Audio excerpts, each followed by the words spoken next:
Now then, so we've got a brand new year now, haven't we? It's Year of the Turd, and it's patch 10.4 now. So of course it's time for six factions, six decks.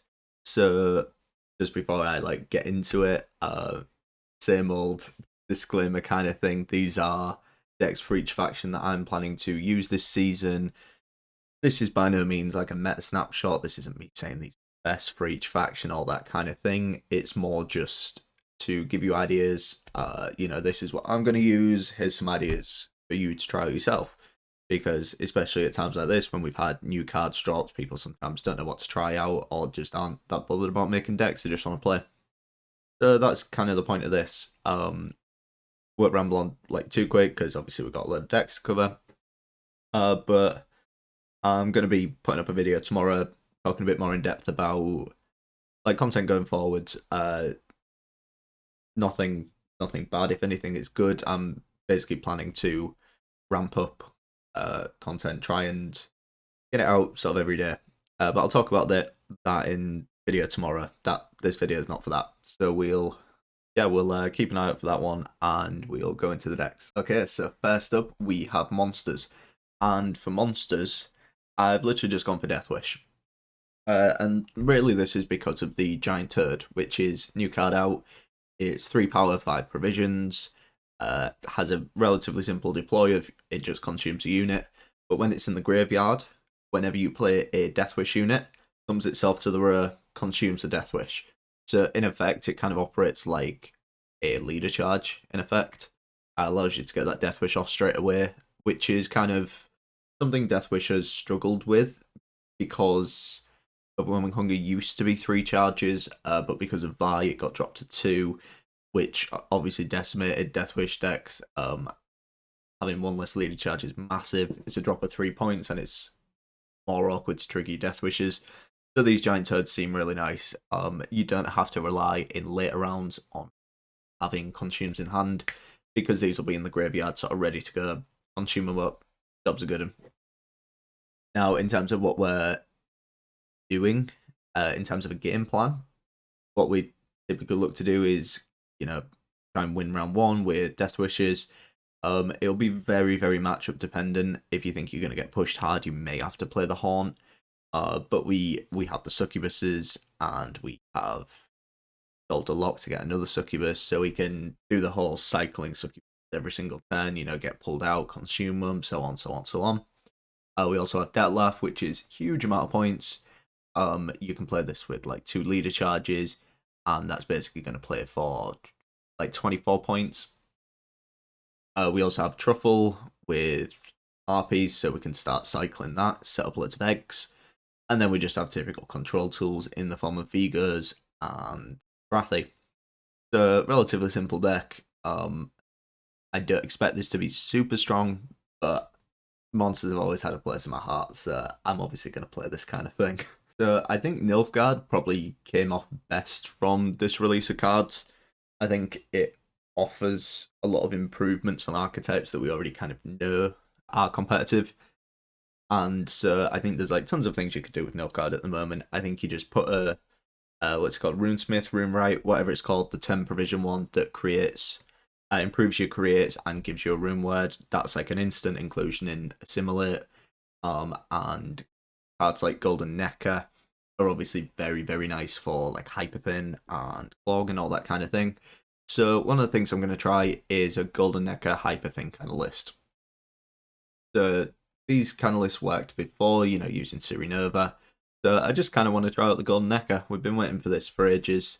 And so this is, relatively straightforward with a bit of a Clog package in there as well to help out Colgrim, just because we have provisions to spare, quite simply, because you're not running some of the more expensive cards. You end up with a ton of provisions. So what we have going on is the typical sort of finisher cards in the form of Triss and Yen and Catharsius. And what we're then looking to do is kind of in the early rounds, try and clog up a bit with Coated Weapons and Viper Witchers, play down Viper Witcher Adepts, and kind of go from there.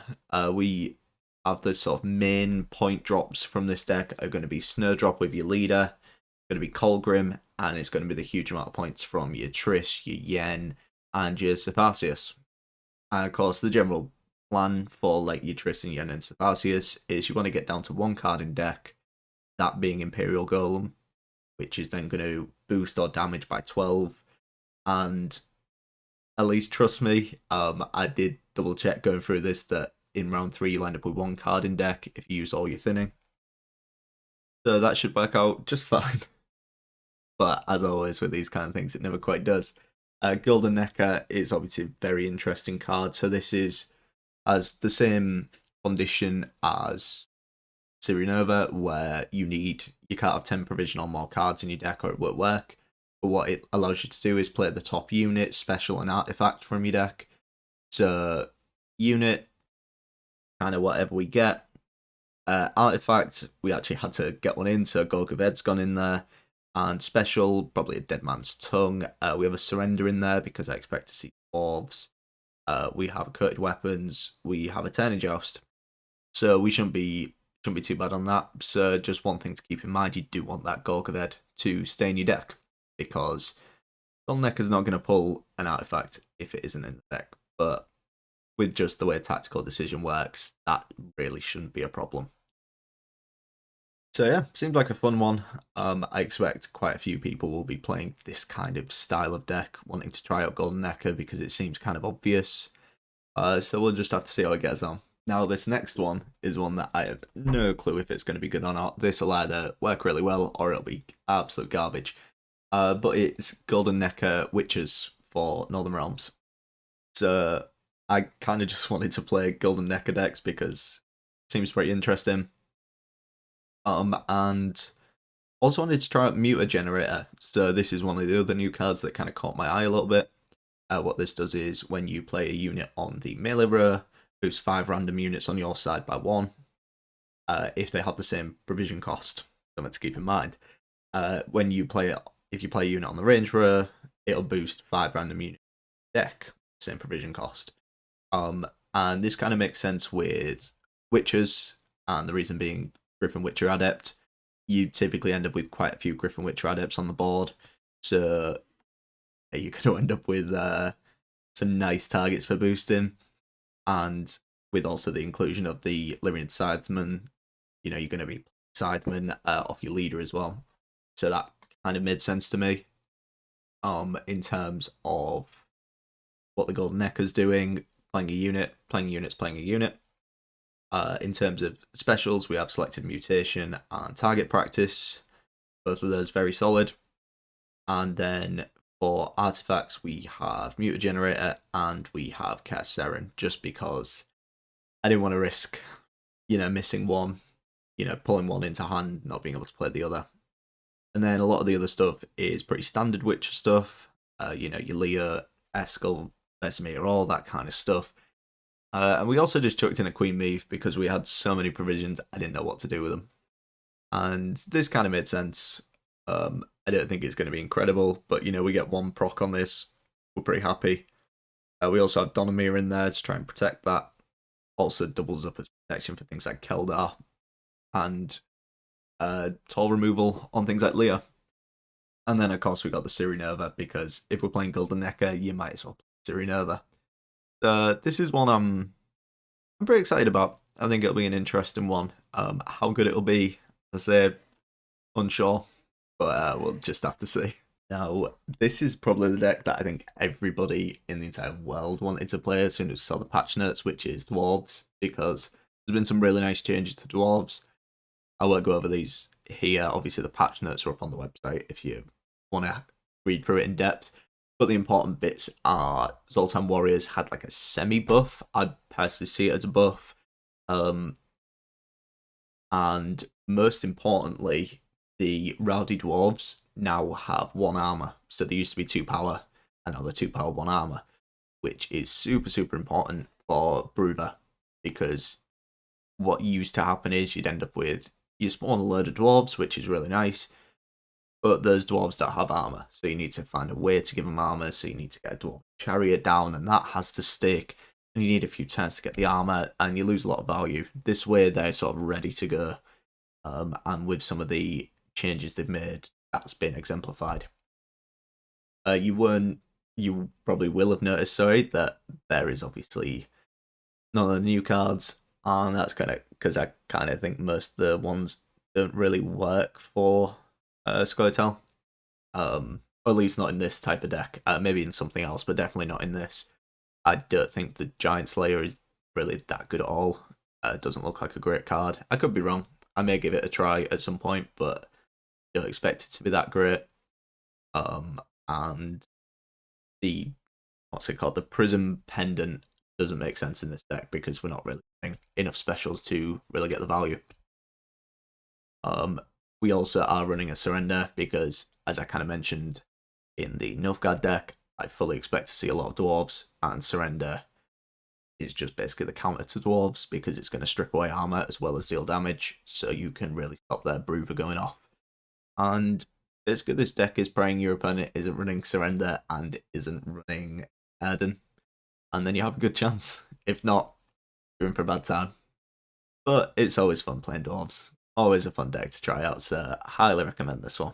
Now, second to last, we have Skellige, which is, I think, some of the more weird additions. I'm going to have to figure out exactly what the hell I'm doing with Magic Compass. It seems interesting. I think it being an echo card, early on you can use it as a thinning tool without having to run the discard package, which I really like. And then like later on, if you've thinned enough, play a legendary. I've not set up the deck so it'll work like that, but for consistency alone, it's very, very solid. And just chucked it into Pirates because, interestingly enough, I'd been trying out over the past week or so, like Pirates without the discard package and going more raid heavy of all things, running things like Primal Savagery, War of Clans, Gutting Slash, and it worked really well. I was really impressed by how that kind of did. And then they released the Island Warlord, which, as veteran, increases the damage of your raids by 1 for the rest of the game. And is obviously a warrior, so you can play it again with Harold should you want to. And so this just fits kind of nicely into what I was trying out anyway, and just improves it. I don't know how amazing this card's going to be. I expect it's going to be a little underwhelming. But I think if you're running King Bran, plays as a 4, he's got armor, can be pulled by Harold, makes your raids a lot better. It's something to try.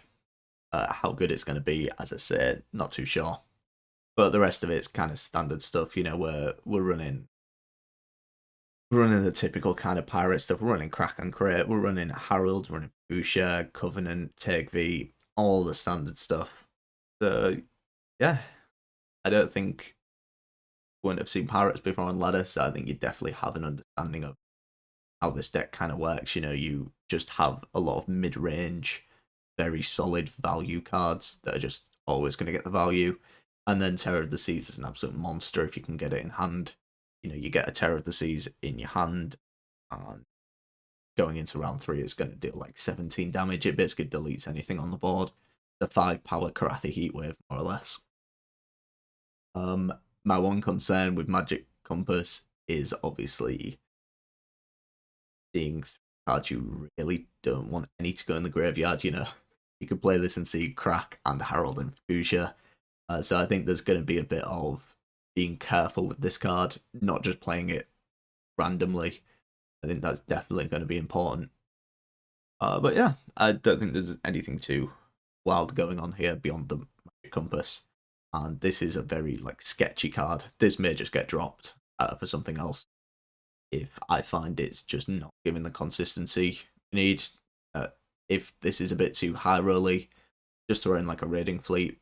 And use the provision spare to upgrade something, and you're probably good to go. So finally, we have off the books for Syndicate, and this is kind of because Shady Vendor looks absolutely insane. In off the books, your tributes are reduced by 1, so this means that it's 4, getting 2 coins, and you can pay to play it at a bronze 4 provision prime or a 5 provision. Same cost, but you just kind of depends on which row you play it on, if that makes sense. So this gives you access to, a ton of things. You can obviously play this for the end of the Fizztech, or on 5, it's a bit more consistent because you basically just got Let me just actually pull up the crimes just so I'm not lying to you all.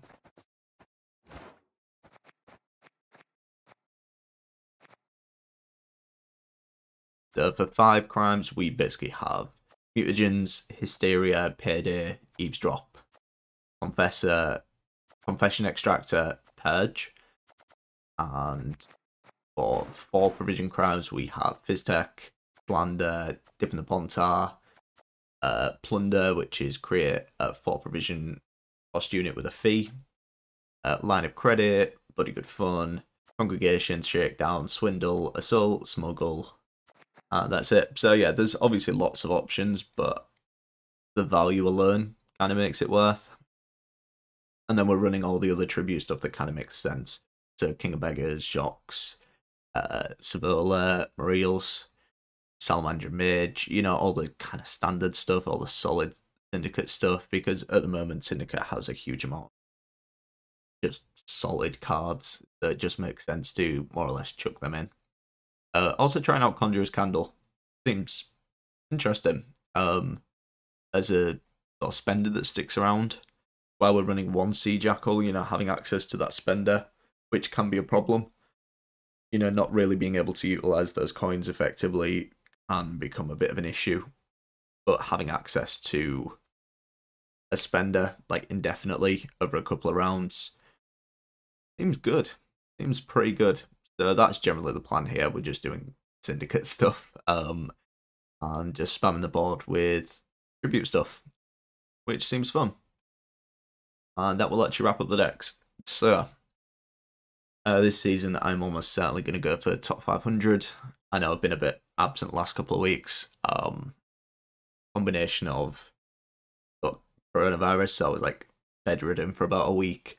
And I've had like 2 holidays, and I've just been basically busy every day. March is always like super busy for me because I have like both my parents' birthdays and my girlfriend's birthday, and then I had 2 holidays on top of that and coronavirus, so I just kind of didn't get any videos out. So apologies on my part, but a little bit quieter this month. So gonna make a bit of a push this season. Actually gonna play tonight, try and get back up to pro rank just tonight so I can start my placements and all that kind of stuff. Maybe we go for top 200, maybe even top 64. We see how the season goes. As I said, tomorrow going to be a video going over a bit more in depth about sort of the plan with content and stuff. But yeah, basically going to try and do a video a day. Whether that will be something feasible or not, we shall see. But yeah, I'll explain all that stuff in the video I'm going to record in a minute, but it's going to go up tomorrow. So enjoy the new patch, because I certainly will, and I will catch you later.